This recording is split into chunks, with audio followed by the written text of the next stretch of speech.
Good evening, you're now with me, Lorenzo Isaac, for TVS Nightline. Here are the headlines for tonight.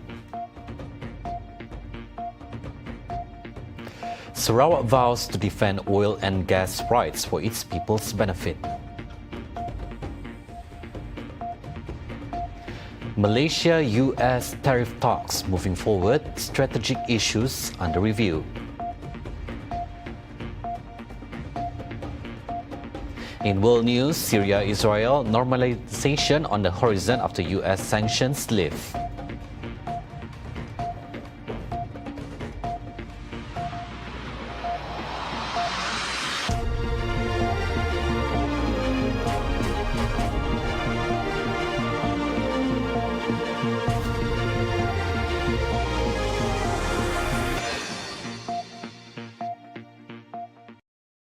Sarawak's rights over its oil and gas resources will be steadfastly defended to ensure the wealth benefits the state's people. Sarawak Premier Datuk Peninggi Tan Sri Abang Johari Tun Openg emphasised that this firm stance is vital to prevent the region from being left behind in national development. He further stated that the state government will ensure that Sarawak's rights as enshrined are restored, especially regarding the management of energy resources. Sebagai ketua kita, saya akan mempertahankan apa yang hak yang ada pada Sarawak. Sarawak maju pendapatan lebih 15 bilion satu tahun sebab kita kerja kuat. Rakyat bersatu padu, si pecah, politik pun betul. Punya politik. He made these remarks when commenting on the ongoing issues between Petronas and Petros regarding the coordination of roles between the two oil companies.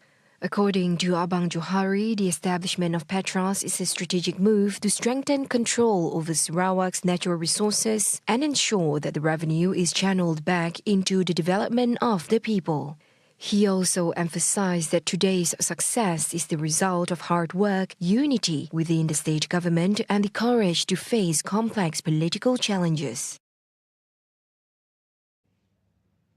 Meanwhile, Abang Johari is optimistic that Batu district has the potential to be nominated as a UNESCO Global Geopark within the next 2 years. He said efforts are ongoing to enhance the geological value of Batu, which is currently recognized as a national geopark. Dan daripada geologinya, Batu adalah sebahagian daripada geopark yang sudah menjadi disenarai sebagai geopark kebangsaan, national geopark, sama dengan Perak. Negeri Perak adalah diisytiharkan sebagai national geopark.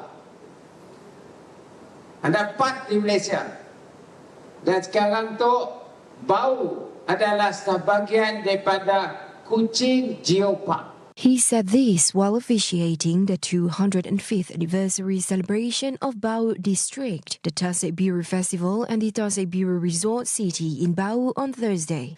Abang Johari also stressed the need to add value to Sarawak's natural assets through human capital development. He said this is the foundation of the new global economy and must be enhanced for Sarawak to emerge as a major player in the new world economy. Kerajaan GPS di bawah saya memberikan pendidikan percuma dalam universiti kepada anak Sarawak. Kerana human capital itu bergantung kepada ilmu. Dan untuk anak Sarawak, mereka diberi peluang. Kalau dia eligible termasuk universiti, kita bayarkan yurannya dan kita beri free kepada semua anak Sarawak yang boleh menuntut di peringkat universiti punyaan Sarawak. Free. Tasik Biru is set to make history as the site of Sarawak's first privately owned zoo, marking a new chapter for Batu district as a high-potential tourism destination in Borneo. Managing Director of Tectonic and Sons Holding Sendirian Berhad, Lee Chin Tek, said the zoo will be part of the Mega Tasik Biru Resort City project, expected to boost the local economy through job creation and business opportunities. In Tasik Biru here, the zoo will be the game changer. So I'm going to apply the first zoo license. We went to see SFC, Sarawak Forest Corporation. He said, Mr. Lee, your application is only number 1. There is no one applied a zoo license before. The CEO just texted me a few days ago. I think our application is quite comprehensive. Hopefully we can get the license by this year end.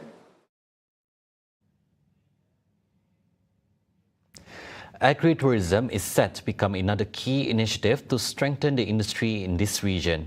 Deputy Minister for Food Industry, Commodities and Regional Development, Dato' Dr. Abdul Rahman Ismail, stated that the sector will be driven by a variety of agro-products from the south to the north of Sarawak, offering comprehensive tourism packages for both local and international tourists.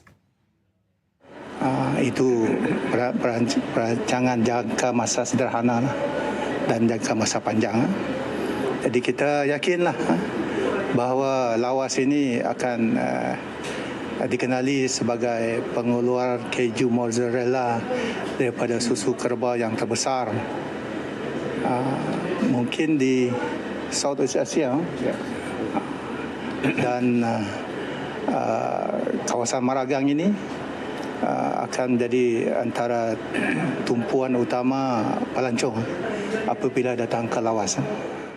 Dr. Abdul Rahman made these remarks following a working visit to the buffalo breeding station in Marangang, Lawas on Wednesday. He added that the production of mozzarella cheese from buffalo milk would also provide additional benefits to local buffalo breeders, allowing them to sell buffalo milk directly to the factory. The Marangang Buffalo Breeding Station in Merapot, Lawas also includes a cheese production facility, a grazing area with capacity for over 1,000 buffaloes, a retail store, and a mozzarella cheese ice cream production machine. The Kuching Music Festival KMF is back for its highly anticipated second edition, taking place on May 17 and 18, 2025 at the iconic Panggung Udara in Kuching. In an official statement, the Kuching North City Hall DBKU revealed that this year's festival will showcase a captivating mix of musical talent, including performances by the Kuala Lumpur Orchestra, the dynamic Prodigy Band, and the acclaimed ethnic fusion group Tukukame.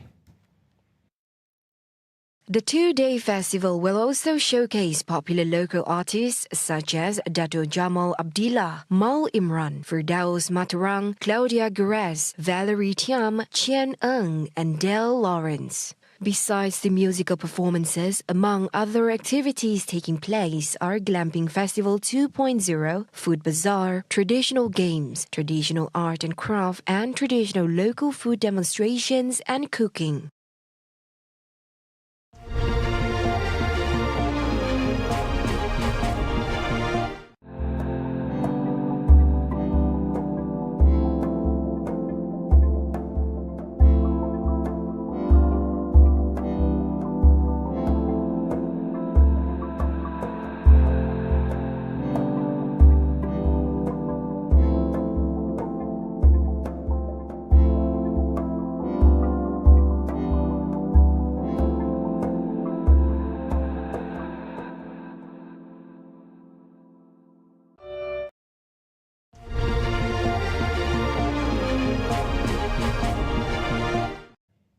Welcome back. Prime Minister Datuk Seri Anwar Ibrahim on Thursday held a meeting with Russia's Grand Mufti Sheikh Ravil Gainuddin following his official talks with Russian President Vladimir Putin. Anwar said the meeting aimed to foster closer ties between the Muslim communities of Malaysia and Russia beyond geographical borders and cultural diversity, while strengthening engagement with over 25 million Muslims in Russia. During the meeting, the Prime Minister also expressed appreciation for Sheikh Ravil's active role in promoting interfaith harmony and fostering understanding in Russia's multi-ethnic society. As a symbol of friendship and Dawah efforts, Anwar presented Sheikh Ravil with a copy of the Quran alongside its Russian translation, in line with Malaysia Madani's aspiration to endow 1 million Qurans worldwide to promote Islamic understanding and combat Islamophobia.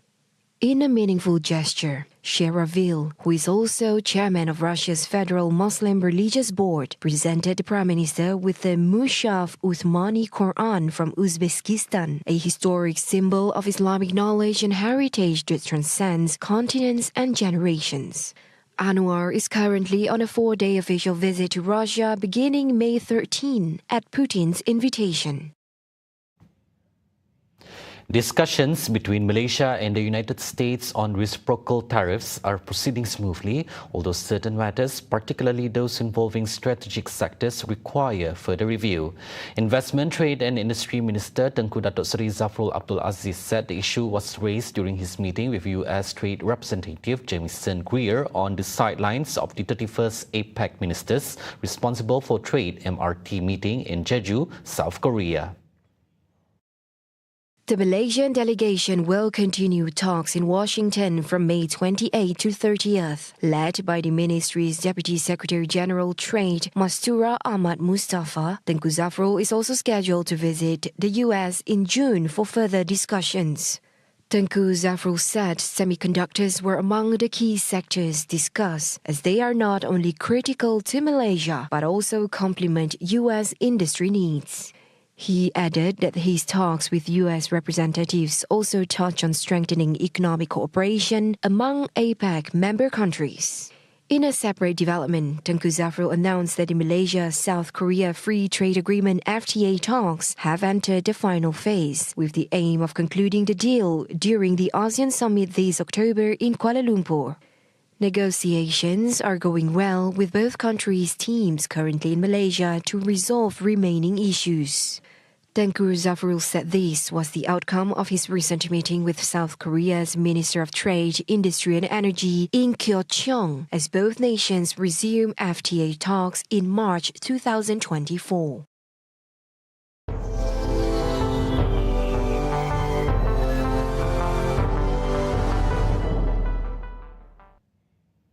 On to world news. US President Donald Trump has called on Syria's new leaders to normalize ties with Israel following a major move to lift sanctions on the war-torn country. Trump met interim President Ahmed al-Shara in Riyadh, the first meeting between US and Syrian leaders in 25 years. Also present, Saudi Crown Prince Mohammed bin Salman and via video, Turkish President Recep Tayyip Erdogan. During the meeting, Trump urged Syria to join the Abraham Accords, deport Palestinian militants and take control of Islamic State prison camps currently run by Kurdish groups. I spoke to Mohammed and I spoke to our friend from Turkey who we just spoke to also by phone now, but felt very strongly that this would give them a chance. It's not going to be easy anyway, so it gives them a good, strong chance. And it was my honor to do so. So we will be dropping all of the sanctions on Syria, which I think really is going to be a good thing. And we made a speech last night, and that was the thing that got the biggest applause from the room. We had a very crowded room with thousands of people, and the statement that got the biggest applause was dropping the sanctions on Syria. Syria called the meeting historic but did not comment on normalization. Crowds celebrated these sanctions live in Damascus, hoping it will boost the economy and reconstruction. Trump later told Gulf leaders the sanctions had been crippling and said his move gives Syria a strong chance for recovery. China has urged all parties involved in CK Hutchison's sale of its Panama port assets to a US-led consortium to proceed with caution, warning of legal consequences if the deal goes ahead without Beijing's approval. The Hong Kong conglomerate's move to sell most of its operation, including to BlackRock, was announced in March amid pressure from former US President Donald Trump. China's Commerce Ministry said Thursday that the transaction cannot be executed without clearance, adding that any attempt to circumvent review could trigger legal liability. 交易各方不得采取任何方式规避审查，未获批准前不得实施集中，否则将承担法律责任。